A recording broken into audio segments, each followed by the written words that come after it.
بسم اللہ الرحمن الرحیم۔ السلام علیکم ورحمۃ اللہ وبرکاتہ۔ آج کی اس ویڈیو میں ہم حضرت موسیٰ علیہ السلام اور حضرت خضر علیہ السلام کے درمیان پیش آنے والی اہم واقعات پر مبنی ایک حدیث پیش کر رہے ہیں۔ یہ حدیث صحیح بخاری سے لی گئی ہے اور علم کے موضوع پر گہرائی سے روشنی ڈالتی ہے۔ نوف بقالی کا یہ خیال ہے کہ موسیٰ علیہ السلام جو خضر علیہ السلام کے پاس گئے تھے وہ موسیٰ علیہ السلام بنی اسرائیل والے نہیں تھے بلکہ دوسرے موسیٰ تھے۔ یہ سن کر ابن عباس رضی اللہ عنہما بولے کہ اللہ کے دشمن نے جھوٹ کہا ہے۔ ہم سے ابی بن کعب رضی اللہ عنہ نے رسول اللہ صلی اللہ علیہ وآلہ وسلم سے نقل کیا کہ ایک روز موسیٰ علیہ السلام نے کھڑے ہو کر بنی اسرائیل میں خطبہ دیا تو آپ سے پوچھا گیا کہ لوگوں میں سب سے زیادہ علم کون رکھتا ہے؟ تو انہوں نے فرمایا کہ میں ہوں۔ اس وجہ سے اللہ کا غصہ ان پر ہوا کہ انہوں نے علم کو خدا کے حوالے کیوں نہ کر دیا۔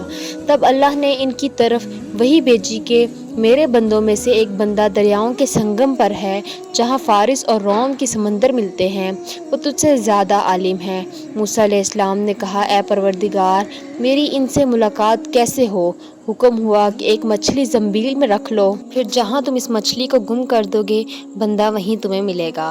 تب موسیٰ علیہ السلام چلے اور ساتھ اپنے خادم یوشع بن نون کو لے لیا اور انہوں نے زنبیل میں مچھلی رکھ لی۔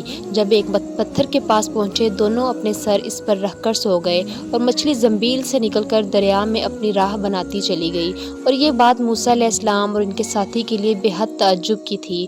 پھر دونوں باقی رات اور دن میں جتنا وقت باقی تھا چلتے رہے۔ جب صبح ہوئی موسیٰ علیہ السلام نے خادم سے کہا کہ ہمارا ناشتہ لے کر آؤ، اس سفر میں ہم نے کافی تکلیف اٹھائی ہے۔ اور موسیٰ علیہ السلام بالکل نہیں تھکے تھے، مگر جب اس جگہ سے آگے نکل گئے جہاں تک انہیں جانے کا حکم ملا تھا تب ان کے خادم نے کہا کیا آپ نے دیکھا تھا کہ جب ہم صحرا کے پاس ٹھہرے تھے تو میں مچھلی کا ذکر بھول گیا۔ بقول بعض صحرا کے نیچے آب حیات تھا، وہ اس مچھلی پر پڑا اور وہ زندہ ہو کر بقدرت الہی دریا میں چل دی۔ یہ سن کر موسیٰ علیہ السلام بولے کہ یہ وہی جگہ ہے جس کی ہمیں تلاش تھی، تو پچھلے پاؤں واپس ہو گئے۔ جب پتھر تک پہنچے تو دیکھا ایک شخص کی کپڑا اوڑھے ہوئے موجود ہے۔ موسیٰ علیہ السلام نے انہیں سلام کیا۔ خضر علیہ السلام نے کہا کہ تمہارے سر زمین میں سلام کہاں؟ پھر موسیٰ علیہ السلام نے کہا کہ میں موسیٰ علیہ السلام ہوں۔ خضر بولے کہ بنی اسرائیل کے موسیٰ؟ انہوں نے جواب دیا کہ ہاں۔ پھر کہا کہ کیا میں آپ کے ساتھ چل سکتا ہوں تاکہ آپ مجھے ہدایت کی وہ باتیں بتلاؤ جو خدا نے خاص کر آپ ہی کو سکھلائی ہیں؟ خضر علیہ السلام بولے کہ تم میرے ساتھ صبر نہیں کر سکو گے۔ اسے موسیٰ مجھے اللہ نے ایسا علم دیا ہے جسے تم نہیں جانتے، اور تم کو جو علم دیا ہے اسے میں نہیں جانتا۔ اس پر موسیٰ علیہ السلام نے کہا کہ خدا نے چاہا تو آپ مجھے صابر پاؤ گے اور میں کسی بات میں آپ کی نافرمانی نہیں کروں گا۔ پھر دونوں دریا کے کنارے کنارے پیدل چلے۔ ان کے پاس کوئی کشتی نہ تھی کہ ایک کشتی ان کے سامنے سے گزری تو کشتی والوں سے انہوں نے کہا ہمیں بٹھا لو۔ خضر علیہ السلام کو انہوں نے پہچان لیا اور بغیر کرائے کے سوار کر لیا۔ اتنے میں ایک چڑیا آئی اور کشتی کے کنارے پر بیٹھ گئی۔ پھر سمندر میں اس نے ایک یا دو چونچیں ماری۔ اسے دیکھ کر خضر علیہ السلام بولے کہ اے موسیٰ علیہ السلام، میرے اور تمہارے علم نے اللہ کے علم میں سے اتنا ہی کم کیا ہوگا جتنا اس چڑیا نے سمندر کے پانی سے۔ پھر خضر علیہ السلام نے کشتی کے تختوں میں سے ایک تختہ نکال ڈالا۔ موسیٰ علیہ السلام نے کہا ان لوگوں نے تو ہمیں کرایہ لیے بغیر مفت میں سوار کیا اور آپ نے ان کی کشتی کی لکڑی اکھاڑ ڈالی تاکہ یہ ڈوب جائیں۔ خضر علیہ السلام بولے کہ کیا میں نے نہیں کہا تھا کہ تم میرے ساتھ صبر نہیں کر سکو گے؟ اس پر موسیٰ علیہ السلام نے جواب دیا کہ بھول پر میری گرفت نہ کرو۔ موسیٰ علیہ السلام نے بھول کر یہ پہلا اعتراض کیا تھا۔ پھر دونوں چلے کشتی سے اتر کر۔ ایک لڑکا بچوں کے ساتھ کھیل رہا تھا۔ خضر علیہ السلام نے اوپر سے اس کا سر پکڑ کر ہاتھ سے اسے الگ کر دیا۔ موسیٰ علیہ السلام بول پڑے کہ آپ نے ایک بے گناہ بچے کو بغیر کسی جانی حق کے مار ڈالا، غضب ہو گیا۔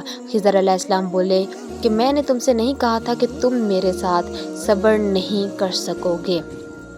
اسی طرح ابن اینیا کہتے ہیں کہ اس کلام میں پہلے سے زیادہ تاکید ہے، کیونکہ پہلے کلام میں لفظ لک نہیں کہا تھا، اس میں لک زائد کیا، جس سے تاکید ظاہر ہے۔ پھر دونوں چلتے رہے، حتیٰ کہ ایک گاؤں والوں کے پاس آئے، ان سے کھانا لینا چاہا اور انہوں نے کھانا کھلانے سے انکار کر دیا۔ انہوں نے وہیں دیکھا کہ ایک دیوار اسی گاؤں میں گرنے کے قریب تھی۔ خضر علیہ السلام نے اپنے ہاتھ کے اشارے سے اسے سیدھا کر دیا۔ موسیٰ علیہ السلام بول اٹھے کہ اگر آپ چاہتے تو گاؤں والوں سے اس کام کی مزدوری لے سکتے تھے۔ خضر علیہ السلام نے کہا کہ بس اب ہم اور تم میں سے جدائی کا وقت آ گیا۔ جناب محبوب کبریا رسول اللہ صلی اللہ علیہ وآلہ وسلم فرماتے ہیں کہ اللہ موسیٰ علیہ السلام پر رحم کرے۔ ہماری تمنا تھی کہ موسیٰ علیہ السلام کچھ دیر اور صبر کرتے تو مزید واقعات ان دونوں کے بیان کیے جاتے اور ہمارے سامنے روشنی میں آتے، مگر حضرت موسیٰ علیہ السلام کی عجلت نے اس علم لدنی کے سلسلہ کو جلد ہی منقطع کرا دیا۔ محمد بن یوسف کہتے ہیں کہ ہم سے علی بن حشرم نے یہ حدیث بیان کی، ان سے سفیان بن اینیا نے پوری کی پوری بیان کی۔ یہ حدیث ہمیں بتاتی ہے کہ علم کے معاملے میں عاجزی ضروری ہے۔ حضرت موسیٰ علیہ السلام نے اپنی قوم کے سوال پر خود کو سب سے زیادہ علم والا قرار دیا، جس پر اللہ نے انہیں اپنی خطا کا احساس دلانے کے لیے خضر علیہ السلام کے پاس بھیجا، جو موسیٰ علیہ السلام سے زیادہ علم رکھتے تھے۔ اس واقعے سے ہمیں سیکھنے کو ملتا ہے کہ دنیاوی علم محدود ہے اور حقیقی علم اللہ ہی کی طرف سے ہے۔ حضرت موسیٰ اور حضرت خضر علیہ السلام کا یہ واقعہ ہمیں یہ بھی سکھاتا ہے کہ اللہ کی حکمت انسان کی سمجھ سے بالاتر ہوتی ہے اور ہر معاملے میں ہمیں اللہ پر بھروسہ اور صبر کرنا چاہیے۔ اس حدیث سے ہمیں عاجزی، علم کی اہمیت اور اللہ کی حکمت پر بھروسہ کرنے کی رہنمائی ملتی ہے۔ اگر آپ کو یہ ویڈیو پسند آئی ہو تو ہمارے چینل کو سبسکرائب کریں اور مزید ایسی معلوماتی ویڈیوز دیکھنے کے لیے بیل آئیکن کو دبائیں۔ جزاکم اللہ خیرہ۔